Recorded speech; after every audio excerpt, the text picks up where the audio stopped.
Normand Baudet pour la déclaration d'urgence climatique, la DUC. On est dans la région de l'Aubinière actuellement. On est une entreprise privée de forage qui a convoqué les citoyens de la région de l'Aubinière à venir voir un projet.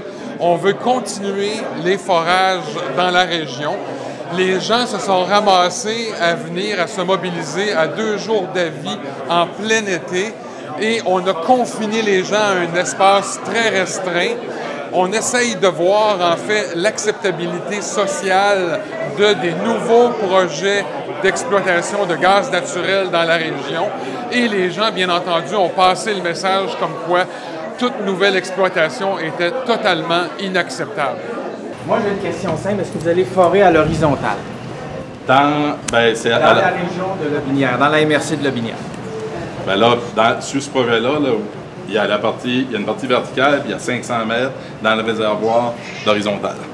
Je crois, moi, que ce qu'ils visent, c'est un peu ce qu'on a vu à Villeroy ou à Saint-Flavien, c'est qu'en allant à l'horizontale, ils vont peut-être intercepter plusieurs pièges synclinaux, comme on les appelle, les pièges en triangle, où on va justement aller chercher peut-être plusieurs poches de gaz. Moi, je pense qu'ils veulent vraiment ils veulent reprendre l'exploration dans la vallée du Saint-Laurent avec, soi-disant, en espérant redécouvrir un Saint-Flavien, un Pointe-du-Lac, ou plutôt un Saint-Flavien, parce qu'on est beaucoup plus proche de la situation à Saint-Flavien. On a su qu'ils voulaient forer à 2,5 km de profondeur. Bien, la fracturation, normalement, c'est qu'il y a de la pression à mettre pour faire sortir le gaz. Là, ça serait tu perces puis ça sort, c'est ça? Ça, là, je peux vous signer aujourd'hui qu'il n'y aura pas de fracturation dans ce forage-là, puis m'engager. Là, on a des promoteurs qui demandent des nouvelles autorisations pour du forage dans la région de l'Aubinière. Et ils ont l'air décidés à vouloir relancer des forages dans un contexte d'urgence climatique. Ouais. Que doit-on en penser? Belle façade, si on veut, c'est de la poudre aux yeux, parce qu'en quelque part, ils nous parlent de captage de CO2, ils nous parlent de biogaz, ils nous parlent que les agriculteurs vont être favorisés, les producteurs en serre, tout ça. Mais avec quoi? Avec fond de toile, dans le fond, pour le forage d'un puits pour faire un réservoir, supposément, de stockage de gaz. Si on va vers une ère de transition, on devrait diminuer notre consommation, en principe. Alors, pourquoi avoir besoin de plus de réservoirs de stockage, qu'il y en a déjà, comme à Saint-Flavien, et tout ça? Alors, c'est incohérent. Incohérent. Pourquoi est-ce que vous vous attardez tellement au gaz maintenant? Et pourquoi vous ne sautez pas par-dessus puis vous développez ces merveilleux projets d'éolien, de solaire, tout de suite? Okay. Pourquoi faut-il passer par ce fameux l'énergie de transition qui est complètement Je vais vous expliquer mon processus de pensée, moi, là-dedans. Expliquez-moi ça. Tant aussi longtemps que les humains vont produire des déchets, des déchets, là. Des déchets. OK? Qu'on va avoir des humains qui produisent des déchets, il va y avoir des émissions dans ces déchets-là. Pour moi, c'est ridicule qu'on ne récupère pas ça pour mettre... Vous allez tout de suite. Oui. Les biogaz, c'est pas du forage. C'est des réservoirs là, qui compostent et qui dégagent, qui émanent du méthane. Il n'y a pas de forage, il n'y a pas de creusage. Tout à fait. OK? Donc, vous parlez de creuser, aller chercher du gaz naturel qui est peut-être dans le sol. Mais vous persistez à vouloir faire cette première étape-là, au lieu de sauter par-dessus puis aller à quelque chose, des technologies d'avenir. Moi, je le vois dans une transition. Je ne fais pas le saut de A à Z en passant par les autres lettres. Bien, parce que c'est pas scientifiquement possible. On a un scientifique, là, M. Brownman. C'est pas scientifiquement possible. De passer... Demain matin, là, vous êtes capable de couper 100 des hydrocarbures. Non, mais on arrête d'en produire. Oui, c'est vrai, vous avez raison que on ne peut pas du jour au lendemain dire qu'on ne prend plus de pétrole, qu'on ne prend plus de gaz. OK? Ça, là-dessus, on s'entend. On fait des efforts pour le faire, mais pour être capable de faire des efforts, il faut avoir le gouvernement de notre bord, il faut qu'il y ait les fonds nécessaires pour être capable de faire cette transition-là. OK? Mais actuellement, on est encore en train de dépenser des fortunes à essayer de sauver une industrie préhistorique sur les hydrocarbures. S'il serait venu aujourd'hui nous parler juste de biogaz, puis une entreprise qui veut développer des énergies vertes, puis tout ça, il y aurait eu la population de leur bord. Ils n'ont pas l'air à se rendre compte qu'actuellement, ils n'en auront pas d'acceptabilité sociale. Ils se rendent compte que l'offensive citoyenne, ou bien non, la résistance citoyenne, la vigilance citoyenne est toujours présente dans Lotbinière et dans Bécancour aussi, parce qu'on est concerné, veut pas. Hein. S'ils développent Lotbinière, ils développent Bécancour aussi. Il ne faut pas se leurrer avec ça. Et c'est pas des petits joueurs, là. Ils ne viendront pas ici pour faire un puits ou juste un réservoir souterrain. Là, ils disent que c'est tout ce qu'ils ont comme projet. Mon œil. OK? On sait pertinemment qu'en quelque part, si une compagnie veut vivre, il faut qu'elle ait toujours des projets, puis qu'elle grossisse. Puis ceux qui sont capables de forer, c'est même pas eux autres. Ils n'ont même pas l'équipement pour. Fait que c'est des compagnies d'Alberta, des compagnies d'autres pays qui sont énormes, ces compagnies-là. Ils vont venir ici pour forer des milliers de puits. La transition en 2019, là, okay, l'ONU disait l'année passée qu'il restait 2 ans là, pour effectuer une transition rapide et comme jamais vu dans l'histoire, okay, si on veut vraiment sauver nos enfants et nos petits-enfants. Si vous installez de la production de gaz, une nouvelle industrie qui s'installe sur le territoire ici, là, vous ne le ferez pas pour 2 ans, pour 3 ans, pour 4 ans, en attendant la transition pour qu'on soit rendu vert. Là, tu sais. Non, tu ne peux pas. OK, tu vas t'installer ici pour une 30aine d'années minimum pour qu'elle soit viable, ta compagnie. À moins que tu sois subventionné à plein encore par le gouvernement. J'espère que le réservoir va durer au moins 50 ans. Ça, j'espère, parce qu'ils vont réinjecter puis l'utiliser. Mais on sait pertinemment, regarde, arrêtons de tourner autour du pot, on sait pertinemment que vous voulez exploiter éventuellement les puits de gaz naturel. C'est comme si... Je vais vous dire une chose. Il y a une loi qui a été passée qui interdit la fracturation hydraulique. Mais il n'y en a pas de fracturation. On s'entend. Pourquoi? Il y a une raison à ça, OK? C'est la qualité de l'eau qu'on boit ici, de l'air qu'on respire, de la terre dont on se nourrit, le territoire qu'on habite, et on va rajouter maintenant, avec la science, l'atmosphère dans laquelle on vit. OK?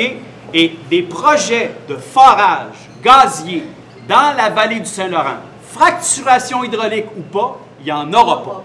OK? Vous voyez la masse critique de citoyens informés et aguerris qui sont ici aujourd'hui. Nous avons arrêté une industrie extrêmement puissante depuis 10 ans. Et ce matin, cette séance d'hypocrisie, monsieur, dans un club de golf, un samedi du mois de juillet, soi-disant pour nous informer, pour vous mettre la population, pour informer la population, regardez qui s'intéresse à la chose. Et ces gens-là, face à vous et aux intérêts que vous représentez, ils sont souverains. OK?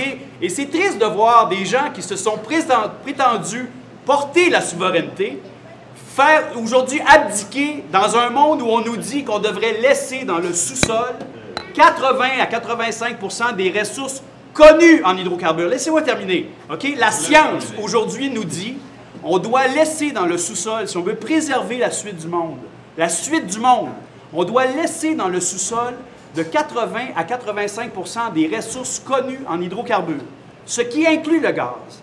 Et vous, vous prétendez un projet d'exploration pour confirmer des sources qui ne sont pas connues, alors que la science nous dit, ceux qu'on connaît, on doit déjà les laisser là.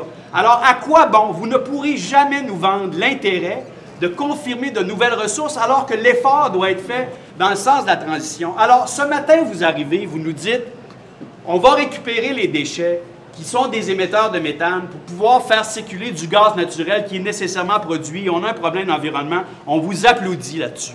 Mais des projets de forage, il n'y en aura pas, monsieur. Il n'y en aura pas. Je vous en passe un papier. Je vais le noter aujourd'hui, là, il y a des témoins. Ça ne se passera pas. Ça ne se passera pas. Alors, je vais juste terminer là-dessus. OK? Je vais juste terminer là-dessus. Je ne sais pas combien d'heures vous avez travaillé là-dessus, et vous aussi, monsieur Loubier, mais je peux vous dire qu'ici, on les compte par milliers les heures qu'on a passées sur ce dossier-là, et nous sommes souverains sur le territoire que nous habitons. OK? Regardez-moi dans les yeux. Nous sommes souverains, et il n'y en aura pas de projet. Il n'y en aura pas de forage ici. Vous êtes du mauvais côté des choses à cet égard-là, et vous n'aurez pas raison. Alors, je vais terminer là-dessus. Ne nous faites pas trop perdre notre temps, parce que vous voyez que avec le temps qu'on y a mis, et le cœur qu'on y a, et la raison qu'on y a, OK? Parce que c'est pas les intérêts. Vous, ce matin, à la grande différence de nous tous ici, vous êtes payés pour être là. Nous autres, on est là parce qu'on a à cœur le milieu de vie qu'on habite. Et ne vous avisez pas de mettre le feu aux poudres avec un projet comme ça. Parce qu'on attend juste ça. OK, on est prêt. On est avisé, on est aguerri, et vous n'êtes pas du bon côté des choses. La raison scientifique de milliers de scientifiques nous dit qu'il faut opérer une transition, et le gaz naturel foré n'est pas d'une énergie de transition. Est-ce que vous avez une question, M. Chantal? Non, je voulais juste vous informer de ça. Ce qu'on pourrait avoir, honnêtement, là, dans vos communications, c'est assez, somme toute, nébuleux. Ce qu'on voit, là, c'est la somme des enrobages que vous utilisez pour nous dorer la pilule, pour gagner cette acceptabilité sociale qui est si importante, qui est devenue le mot-clé, le maître mot. Les faux sondages que des gens de vos complices mènent depuis des mois dans le secteur. Nos complices du gaz. Les gens qui nous disent, préférez-vous consommer du bon gaz national ou bien vous préférez importer du gaz sale du pays de Donald Trump? Il y a des machines qui nous appellent dans nos domiciles pour nous poser ces questions-là. C'est des gens qui sont de votre côté de la clôture, messieurs. Et ça, là, ça ne passera pas. Et là, vous froissez les sourcils. Qui a reçu ces sondages-là ici? Par centaines, on les a reçus, OK? Alors, vous n'allez pas fabriquer de l'acceptabilité sociale parce que vous en avez besoin. Il n'y en aura pas. Et ce matin, vous pouvez le sentir. Puis là, on est 40. S'il faut qu'on soit 4 000, s'il faut qu'on soit 40 000, s'il faut qu'on soit 400 000, on le sera. Votre point est fait. On l'a bien entendu. Maintenant, on peut passer aux questions des citoyens parce que c'est une session d'information. Là, actuellement, on est à Saint-Janvier-de-Joly et on a eu M. Loubier, qui est un lobbyiste pour l'entreprise actuellement qui essaye de gagner des forages. Tu es intervenu. Qu'est-ce qui s'est passé exactement? Oui, M. Loubier, c'est lui qui a convoqué les gens de Joly ici aujourd'hui. Cette personne-là a présenté un projet pour toutes sortes du biogaz et tout ça. C'est comme un projet qu'il présentait à la population. Sauf que pour nous, c'est comme un peu de la poudre aux yeux. Hein? C'est un mandat qu'ils ont eu, mais leur vrai mandat, c'est des lobbyistes, ces gens-là. Et je vais vous lire le mandat. Modifier la loi sur les hydrocarbures, le règlement sur les activités d'exploration, de production et de stockage d'hydrocarbures en milieu terrestre et la stratégie énergétique du Québec et les autres règlements d'application de la loi sur les hydrocarbures. C'est son mandat à ce monsieur-là. Favoriser le développement sécuritaire de la filière des hydrocarbures au Québec et obtenir les permis, en fin de compte, les autorisations pour un projet éventuel de forage exploratoire dans les basses terres du Saint-Laurent, ce qui veut dire fracturation du schiste dans la vallée du Saint-Laurent, puisque c'est la seule façon d'extraire du gaz ici. Voilà, c'est son mandat. J'ai juste une chose à vous dire, par contre, c'est que je ne sais pas pour qui vous vous prenez pour discuter des valeurs et des convictions des autres, là, mais faites attention à ça. Parce que... je le mets sur la table, je mets au centre de la table la raison de milliers de scientifiques qui, en octobre dernier, nous disent... Je vous parle de ce que vous m'avez dit, moi. Je vous parle de souveraineté, monsieur. Je vous parle de l'autorité que des gens ont sur le territoire qu'ils occupent. Parfait. Alors, au nom de la qualité de l'eau qu'on boit, de l'air qu'on respire, de la terre dont on se nourrit et de l'atmosphère qu'avec vous on partage, nous nous comportons en souverains. C'est ça que je vous dis ce matin. Et je pense que si... il y a une souveraineté qui doit cheminer dans l'esprit populaire aujourd'hui, c'est celle-là, parce que c'est la suite du monde qui est en jeu. Alors, ne perdez pas votre temps à essayer de nous ramener le gaz et le pétrole d'en face. On veut s'en sortir, on ne veut pas s'y enfoncer davantage. Et on avait les forces vives ici aujourd'hui qui se sont manifestées.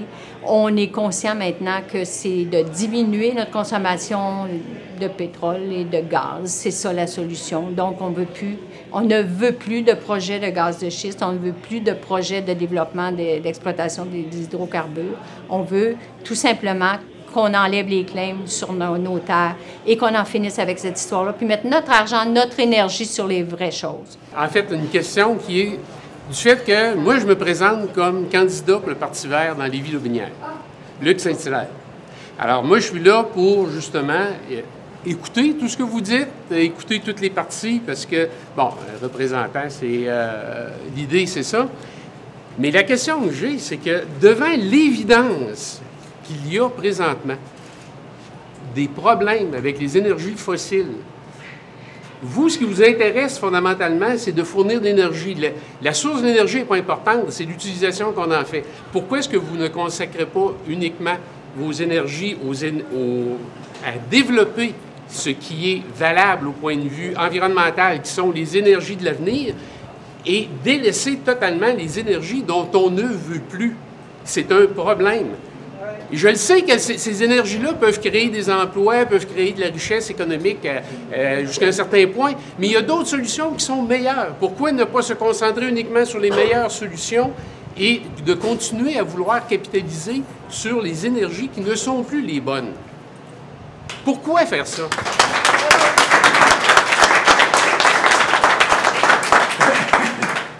La différence qu'on a présentement là, dans tout le discours, dans toutes les choses que j'entends, c'est la vision pour moi de qu'est-ce qui est vert, qu'est-ce qui va être bon pour la planète, puis qu'est-ce qu'on peut faire réellement sur le court terme par rapport à juste à regarder sur le long terme. Sur le court terme, je sais qu'à produire, mettons qu'on pourrait produire, si on était réellement vert là, au Québec, là, on obligerait à produire du méthane pour remplacer du charbon en Inde. Les gens de l'Inde, là, attendez un instant. Attendez un instant. C'est la propagande. C'est pas de la propagande. Non, Pas de la propagande. Attention. Je vais vous Pour qu'un débat soit constructif, il faut entendre tous les arguments. Exactement. Le port le plus proche de la côte ouest de l'Inde, en Amérique du Nord, c'est le port de Québec. Il y a des Indiens qui sont venus ici pour voir si on avait de l'énergie à vendre. Des Indiens de l'Inde, pas des Autochtones. Puis moi, en 2016, j'ai été approché par une compagnie de sismique de Calgary, parce que ça, c'est une de mes spécialités. Moi, je suis un foreur, puis je suis un gars qui fait du sismique aussi. Pour aller faire du sismique en Inde, pour découvrir des mines de charbon. Parce qu'en Inde, ils n'en ont pas de pétrole, puis ils n'en ont pas de gaz. Mais ils ont du charbon en masse. Eux autres, ils sont en train de développer le charbon. OK? On devrait, justement, parce que tantôt, on parlait qu'on respirait toute la même air, là, on devrait aider là, sur la planète, puis obliger, puis agir sur la grandeur de la planète. Pas juste être local en dessous du dôme. On devrait obliger une exportation de notre production. Pour moi, le projet du Nord, là, la seule chose que je ne suis pas en accord avec le projet du Nord, c'est d'où vient le gaz, parce que je pense qu'il devrait venir du Québec. Êtes-vous en désaccord avec moi que remplacer du charbon par du gaz, que ça ne serait pas profitable? Ça, c'est de la théorie. Un instant, c'est de la théorie. Je réponds à votre question, OK? Ça, c'est de la théorie, parce que dans la réalité, là, les exploitations de gaz ne font que rajouter des gaz à effet de serre dans le marché. C'est pas vrai qu'on va réduire. Ça n'est pas vrai. C'est un leurre. C'est pour ça que je dis que c'est de la propagande. Non, il n'y en a pas de substitution. On ne peut pas transformer... Vous allez rajouter le gaz qu'on va extraire ici, qu'on va shipper en Inde, il va rajouter à l'offre d'énergie fossile en Inde. Il ne va pas réduire le charbon. Voyons donc, historiquement, là, on ne fait que rajouter. C'est ça qui est notre problème présentement. C'est historiquement, mais pourquoi vous n'agissez pas justement sur cette exploitation-là en Inde? Sur la loi en Inde? Bien, nous, on va commencer par agir sur le territoire qu'on occupe. Il y a un territoire sur lequel on est souverain un peu plus qu'en Inde, c'est celui qu'on occupe ici. Alors, on va agir sur le nôtre. Bien sûr, mais vous me demandez quoi? Qu'on se déplace en Inde aujourd'hui pour aller changer les lois du gouvernement indien? On va agir sur notre territoire, si vous permettez. Parce qu'il y a une chose, les Canadiens, nous sommes les plus gros producteurs par tête de pipe de CO2. Au total, on en produit moins de CO2, de gaz. Au Québec, on en produit moins que le reste du Canada. Oui, mais OK. C'est sûr que, vu notre nombre, on en produit moins que l'Inde, évidemment.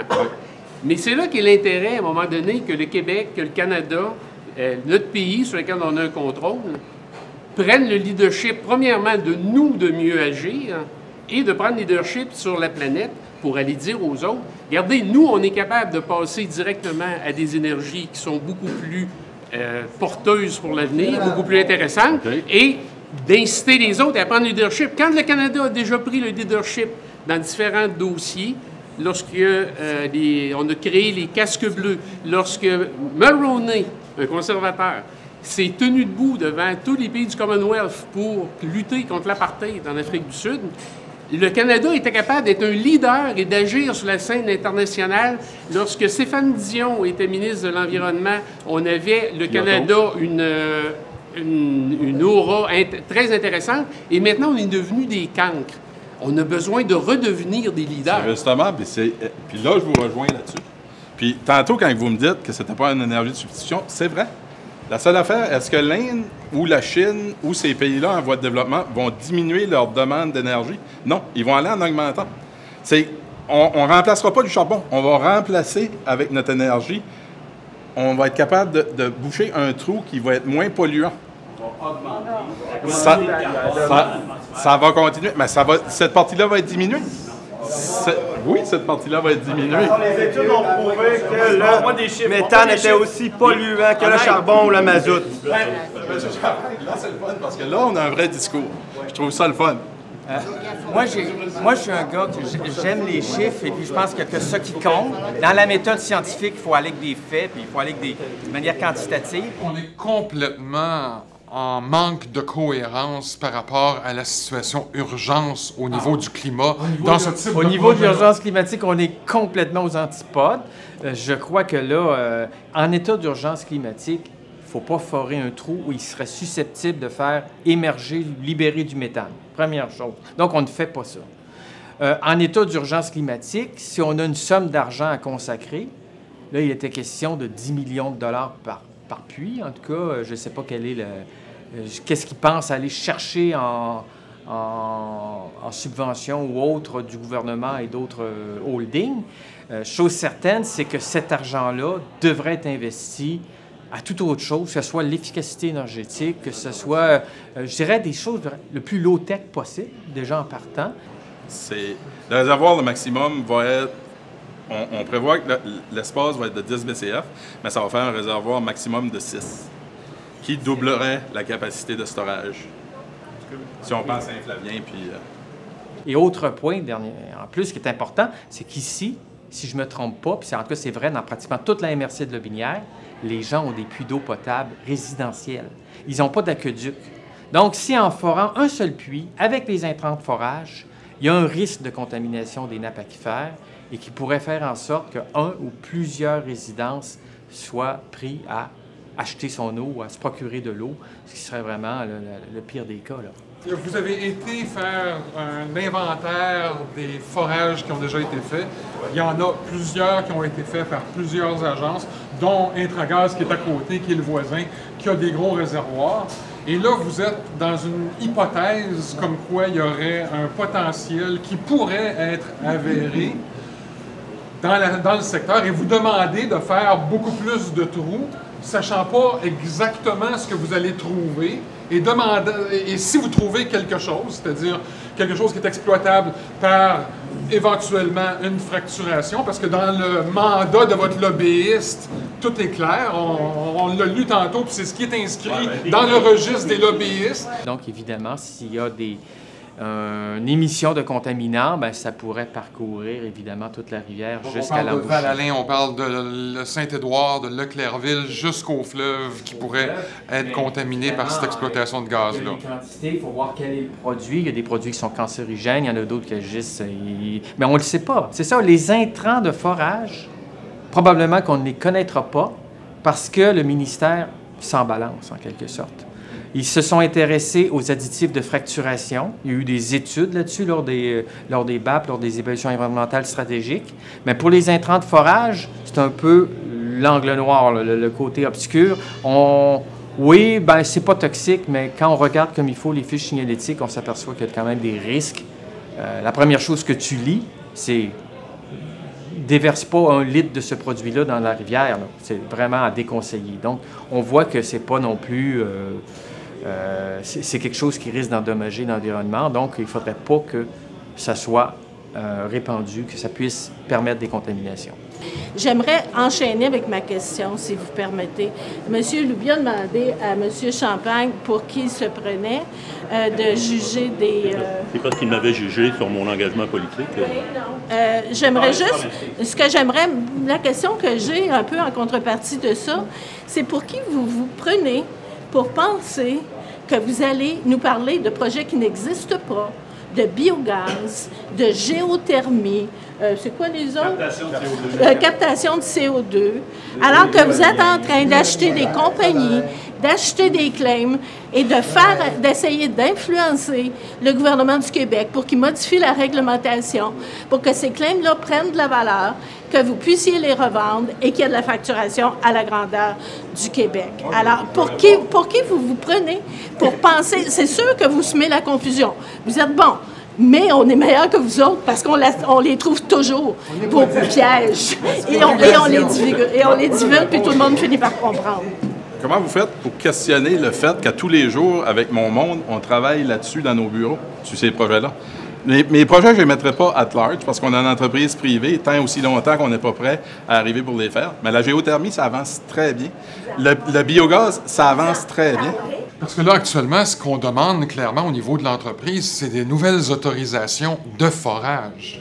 Absolument. On veut remettre le gaz de schiste à la mode ici, dans la vallée du Saint-Laurent, finalement. Mais économiquement, on dit qu'actuellement, c'est pas réellement efficace en termes économiques, c'est-à-dire que ça coûte pas mal cher, cette exploitation-là. Pourquoi ils voudraient faire ça puis perdre de l'argent? Je pense pas qu'ils perdent de l'argent avec ça, parce que c'est hautement subventionné, premièrement. Deuxièmement, avec la nouvelle loi qu'on a au Québec, on devient, nous, les citoyens propriétaires des puits lorsque l'autorisation de fermeture est donnée par le gouvernement. Donc, les fuites à perpétuité, les colmatages à perpétuité, c'est les citoyens qui vont en bénéficier, finalement. Monsieur Lévesque, j'ai 2 questions. Très simple. On se connaît depuis longtemps, là. Vous voyez, aujourd'hui, ici, là, vous avez des représentants d'à peu près tous les comités citoyens qui se sont battus. Vous avez seulement des représentants. Oui. La journée, Dominique l'a dit tout à l'heure, avisez-vous pas à allumer le feu, là, parce qu'il va reprendre. Puis la hache de guerre n'est pas enterrée profond, là. Donc, on fait financer les forages, l'exploration, on exploite puis on empoche les profits, puis quand arrive la fermeture du puits, c'est l'État, les citoyens qui s'en occupent. Oui, c'est ça qui est dans la loi. Et la loi est claire, nette et précise. Absolument. Puis on est organisé beaucoup plus que dans le temps. Alors ma question, êtes-vous prêt à prendre la chance de mettre le feu aux poudres, parce que c'est ce qui va arriver. La journée qui va arriver une foreuse, là, vous pouvez être sûr d'une chose, c'est qu'il va y en avoir des milliers de gens. Pas juste une quarantaine comme ce matin. On est au mois de juillet, au début des vacances. C'est des patterns qu'on a vus. Là, ils demandent des nouveaux forages. Qu'est-ce qu'on fait par rapport à ça? Ah, on va les empêcher. C'est certain que ces forages-là n'auront jamais lieu. Vous savez, aujourd'hui, en l'espace de 48 heures, il s'est ramassé 40-50 personnes ici. Et ce sont tous des représentants de groupes citoyens. La journée que tous les membres des groupes vont se présenter aux portes, là, ils vont voir qu'il va y avoir une marée humaine. Surtout avec la nouvelle génération de militants qu'on a, qui sont de plus en plus conscientisés par rapport aux dangers des gaz à effet de serre. Moi, je crois que ça va monter rapidement, puis eux, ils n'ont aucune idée de ce qui s'en vient, là.